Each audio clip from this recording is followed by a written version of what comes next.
Hello, everyone, and welcome back to the Digital Nomad World weekly series. I'm Becky, and I'll be your host. And today we're having Valerie Lowe back on our show for the second time. Welcome back, Valerie. Yay. Nice to be here again. Yes, it's wonderful to have you again. For those of you who have not seen the episode that Valerie and I did together about Koh Phangan, Thailand, check that out. We released it just before this one. So if you've ever thought about going to Koh Phangan, be sure to have a look at that. But today I'm going to ask you, Valerie, what are we talking about today? What are we going to finally shift over to for this episode? So I think this episode is getting more personal, right? It's about last time it was about Koh Phangan, but this time it's about my journey as a digital nomad. Yeah, so that's the focus today. Yeah. And I'm going to ask Valerie about a little bit about her job. I love, as you know, when you watch the show, for those of you listening, we love to cover like what people are doing as well for work. So it maybe will inspire you.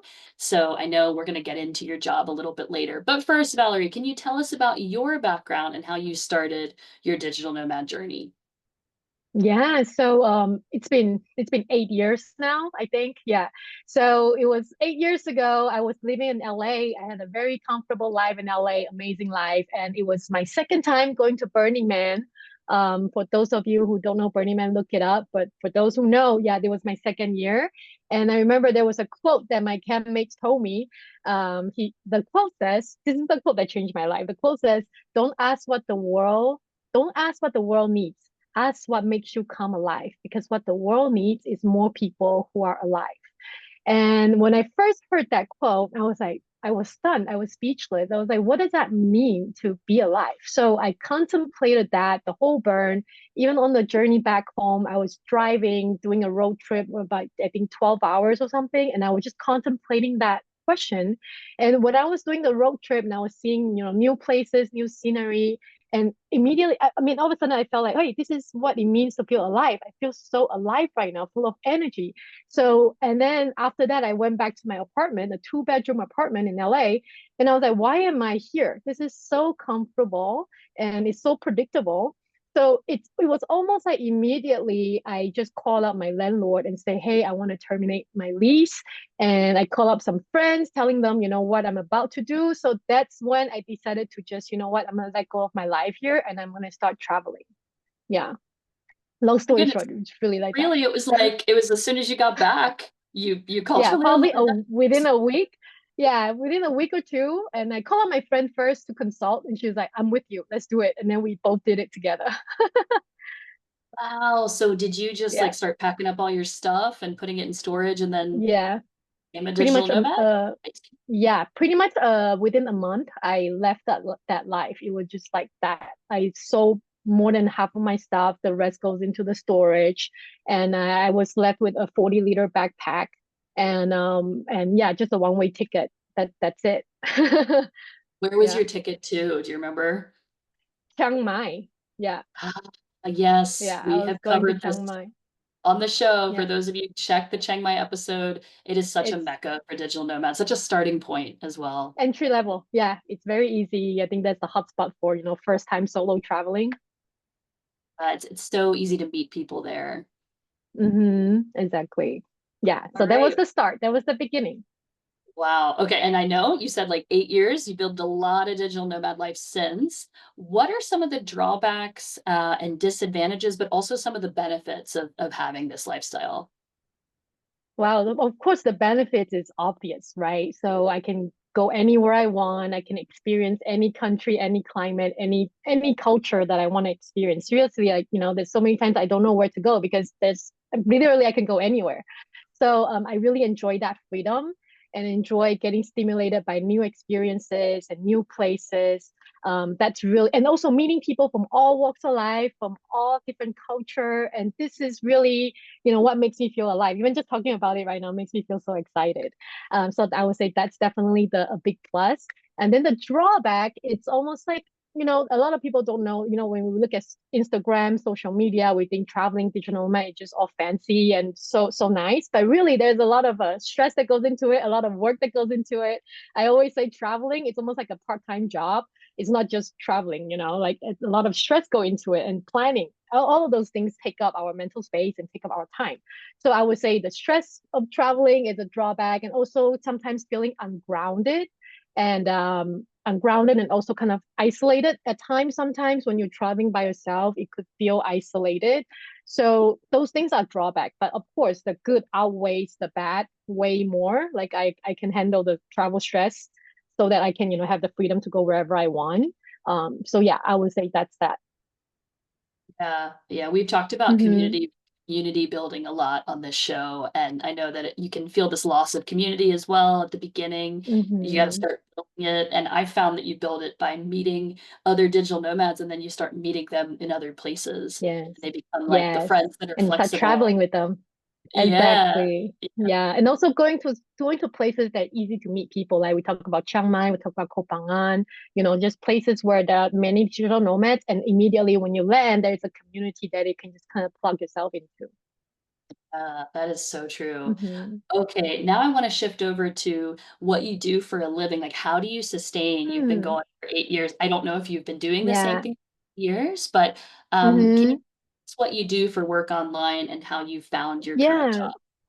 Let's just take kind of 8 years is a long time. It's almost a decade, and I have, you know, switched my jobs and everything for so many times. So when I first started, I was really just a backpacker for, I mean, maybe a year, and I had income from my previous company. So I had a company in LA before, and at that I still owned at that time, so I was getting income from that. But anyway, and then I was also starting my own business with maybe like it was like 2 3 years that I was running my building and running my own business, and then COVID hit at some point, and that's when my business got really affected by it. And then that's when I was starting to find other jobs.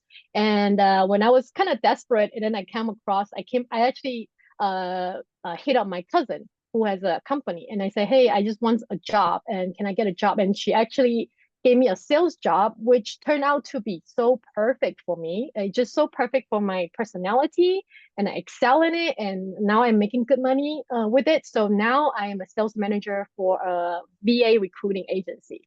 Yeah. So what I do every day is just, you know, getting on Zoom. As long as I have good internet connection, I can work. So I just get on Zoom and I just talk to clients and closing deals. And I do maybe not a lot of work, maybe 1 to 2 hours a day of meeting. That's it. Yeah. Hey, 1 to 2 hours a day is fantastic, wow. Yeah.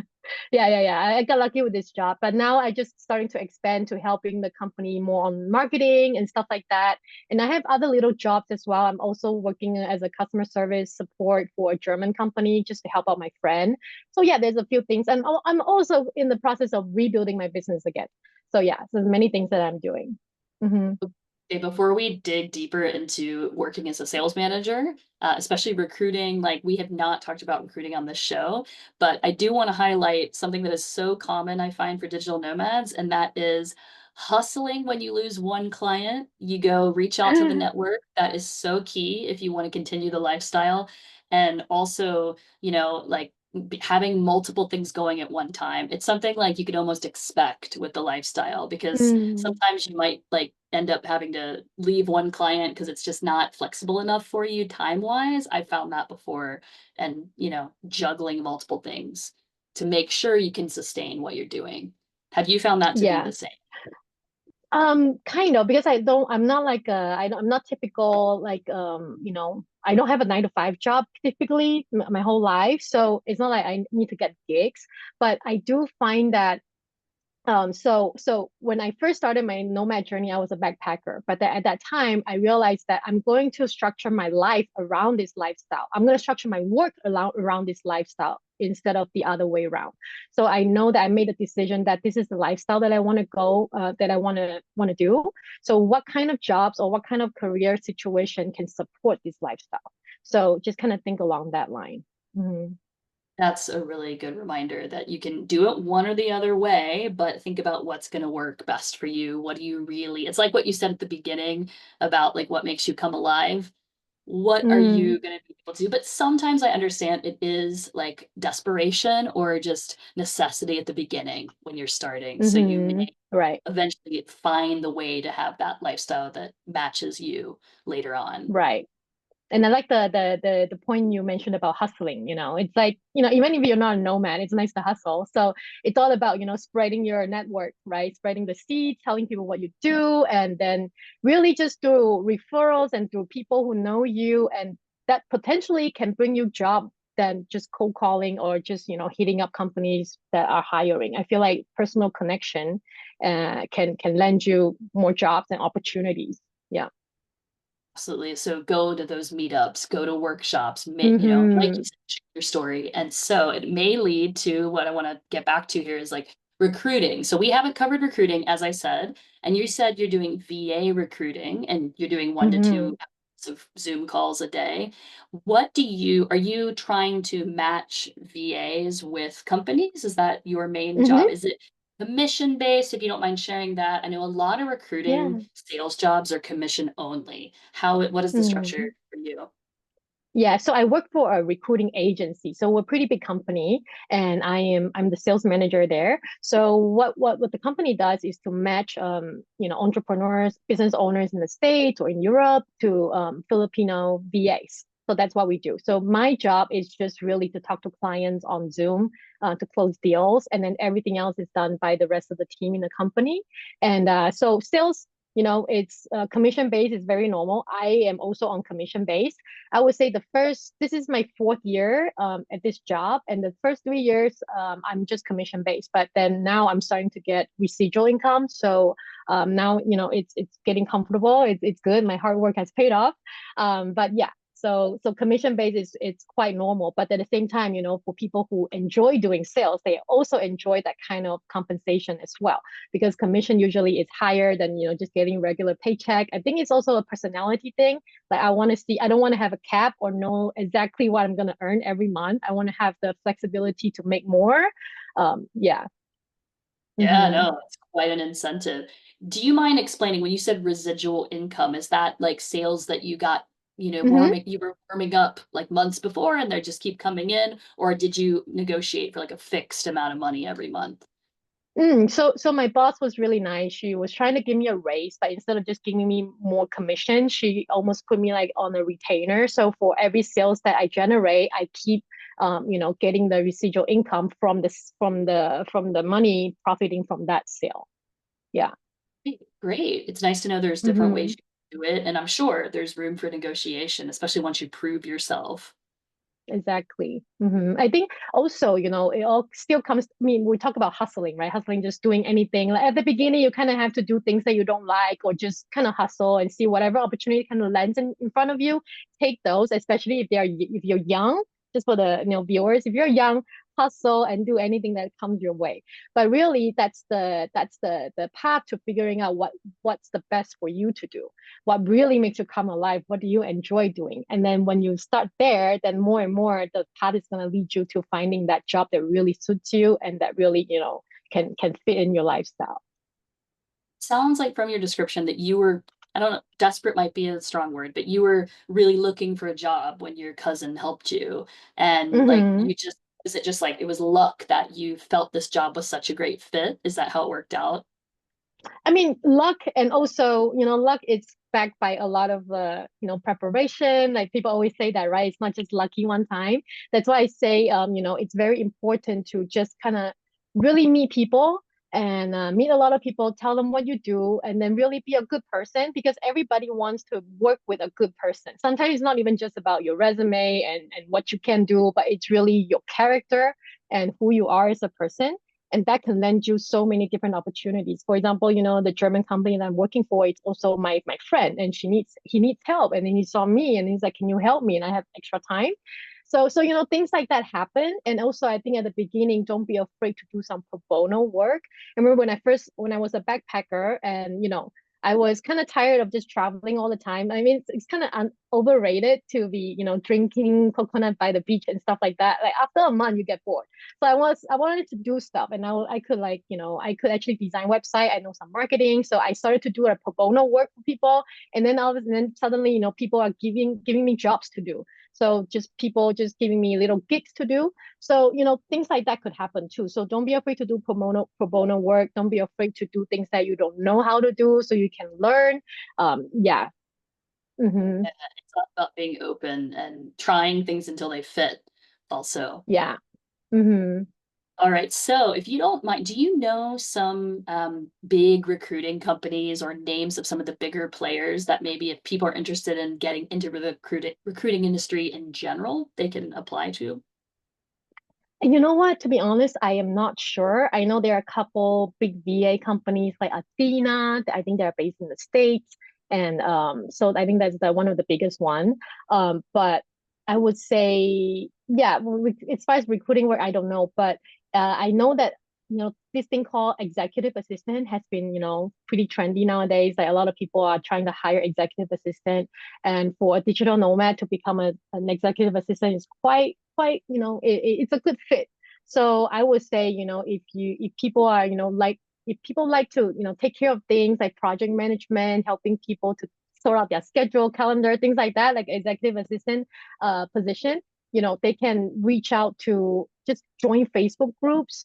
And a lot of times people, because I've seen posts where people are asking to hire executive assistant or graphic designer, web developer, so join a lot of Facebook groups. Sometimes you don't know what you're gonna run into. Yeah, a lot of time. There's so much on those Facebook groups, you would be surprised. Mm-hmm. I do know like Indeed, for example, Indeed.com is a big recruiting firm. If you're looking to get into the Right. big firms, that might be harder from the start to get into unless you know someone. But also if it's sales based, it's actually easier to get into Mm. some of these companies from the start because it's 100% commission based. Mm-hmm. And also, even LinkedIn, have your LinkedIn profile. Yeah, because I think it was like 2 years ago, somebody contacted me on LinkedIn, and it was a serious recruiter, and I was just having fun. I had a job already, but I just had fun just to go to the interview to see if I could get a job, and they were actually about to hire me. But so make a LinkedIn profile, like polish it up because you don't know who is gonna find it, or even just on LinkedIn, go do your connection, go make a few connections. You don't know, just cast your net really wide because you don't know what you're gonna get. Yeah, that's really good advice. Okay, now Mm-hmm. I'm gonna ask you a question from a really like completely new to recruiting standpoint here. If I just joined your team as a salesperson, do you Mm, first look at the entrepreneurs? Do you start with a list of entrepreneurs looking for VAs and you call the entrepreneur first and then you say, what are you looking for? And then you have mm. a VAs or are you just cold Yeah. calling? No, so my company is really good. So I don't do cold calling. We have a lot of referrals. 95 or 99% of our leads are coming through referrals. So the leads that I have is quite warm. But it's funny that, sorry, it just like I'm just reminded right now that my boss actually was entertaining reaching out branching out to digital nomad community to ask people to get more salespeople. So, maybe I can take this as a job ad right now. Like, if anybody is interested in doing sales, reach out to Becky so you can reach out to me because what we're trying to do is, so the cold calling, right? So it's not necessarily we have to cold call people because people don't pick up phone nowadays. So what we do is that we will go on, it's called friends farming. So we will go on Facebook group and just talk to other entrepreneurs online, like, just connect with other entrepreneurs, try to make friends, and then, introduce them about our service. Yeah. I So love this term. for people, I've never heard. Uh, yeah, friends farming. So if for people who have big connection, who have a huge network, or even if you don't have a huge network, but you like to make friends, you like to make connection online, yeah, this is perfect. And then I can of course we will train you to do the sales from A to Z. Yeah. Excellent. I mean, it's for me, it's this VA idea is a nice one because everybody, if they, are looking for someone to take some of these tasks off their hand, why wouldn't you want Hmm. that if you have the money? Right. It's almost like every business owner should have a few VAs nowadays because they cost less and they're competent and they're flexible. So the leads are out there. There's so many people we can sell to. Yeah, so many people are very, very busy and want to make Hmm. some time for themselves. Yeah. All right. Well, are there any other tips you would like to give people about either VA recruiting or recruiting in general before we go to the lightning round, Valerie? I have a lightning round for you. So recruiting in general, I'm not sure, but like again, like I said, just cast your net really wide, talk to people, be a good person, be, try to help people whenever you can, because that's karma that will come back to you. Yeah. Good In tips. short, yeah. Good tips. Yeah, it's a big industry in general. So if you haven't thought about recruiting before, you feel like you're kind of a salesperson or you'd like to get some commission residual income, give it a try. You never know what could happen. Hmm. All right, let's move on now to the lightning round. This is still a relatively new thing around here, Valerie, just so you know. So I'm going to ask you a series of questions and just tell me the first thing that comes to your head. It's digital nomad It themed. Are you sounds ready? fun. I'm ready. Okay. So what's one thing that you wish you knew about being a nomad before starting your journey? That's a funny one. That I might never want to stop. I know what you mean. I actually thought, I don't have children. I don't know if I'm going to have them at this point because I'm getting older. But I thought, at the beginning that it would just be I would be a nomad for a year, and Yeah, that's not. right. No, it's a long-term disease. Yeah, it's very addictive. Okay, next Yeah. question. What's one thing you could not live without while traveling? Uh, I would just say it's my phone, really. The app, like just my phone. That's something that I can't live without. Yeah. Everything else I can buy, but my phone has to be with me. Yeah, my phone. I'm with you. I sometimes think it's more, precious than the money I have in my Yeah. wallet or my purse. It's like, oh no, it's so specific. I need this phone. Hmm. Okay, now this one is sometimes difficult for people. Let's see what you think. What's your favorite travel book that inspired you? Mm. So this is a good one. So I think 2, 3 years before I started traveling, I read a book called Peace Pilgrim. Um, it's written by this very old lady. She decided to give up all of her belongings and then she started walking across America. I think she actually did that a few times. So she had nothing on her, no money, no nothing, and she just walked. And so the book is about her journey. Yeah. So it was a very, very inspiring book. And so when I first started to go about to started to decide on to go on this journey, that was a big inspiration and motivator. Oh, I can see that. I gotta check that book out. I Mm, haven't heard of it before. yeah. Yeah. Mm-hmm. Okay, next question. If you were speaking to someone interested in starting their digital nomad journey, but they're feeling afraid, what would you tell them?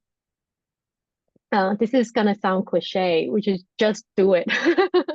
Just do it. Just buy that ticket because you are going to figure it out. Like you will figure it out. So don't get bogged down by the uncertainties or all the questions and in your head. Just whatever feels right to you, just do it, and then the rest will kind of play out by itself. Yeah, and it's gonna be great. It sometimes remind people like you can always come home. If all else Yeah, fails, yeah, just book the plane exactly. ticket. Actually, when I made that decision, I said, worst come to worst, I can always come back to LA and just work at a Starbucks or McDonald's. Like that is my backup plan. Yeah. Someone's always hiring somewhere, right? Yeah. Right. So the worst come to worst, I can always go back and I will still get a job. Yeah. Yeah, I like the spirit, like the spirit. Okay, this is our last question in the lightning round. Do you have, and this is funny because we've already talked about this, do you have any creative ideas for finding a remote job? Yeah, I think we kind of touch on many points, right, in this 30 minutes. So Sorry, I that's a still, good one. yeah, maybe like just to really hone in on that point is go meet people, go tell people what you're passionate about, and just be a good person because all of those things are gonna connect at some point, and it's all gonna come back to you. Yeah, And don't be afraid to do pro bono work. I really liked when you said that too. yeah. Don't be afraid to learn new things. Exactly. All right. Thank you for participating in our lightning round. And now I'd like to ask you, is there anything else you would like to share with us before we go that we haven't touched on you think is important? Um, Really just for people who, are on the fence about this digital nomad lifestyle, again, you will not regret something that you did, but I mean, it's not something that you will regret doing, but it will probably be something that you could regret not doing. So even if it setting a timeline for yourself. Like, let me just do this for 3 months, or let me just do this for 6 months. Give a timeline so it doesn't sound too crazy in your brain. And also, a lot of people, they feel like they have to find a job, they have to get everything ready before they move into this journey. But I would say not necessary. Sometimes you can just do it, really. Like, things will come up. Like, that you can work on the road. Like, there's work away.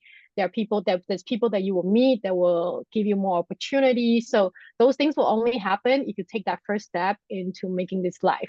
But then also another thing is that this lifestyle really only is for certain type of people who value security and value certainty way more. Like, it's not tough for them. But the people who love adventures, who like variety, who like new experiences, like, this is really amazing. So, try it out, and then, you can thank us later. Love that. Great place to end.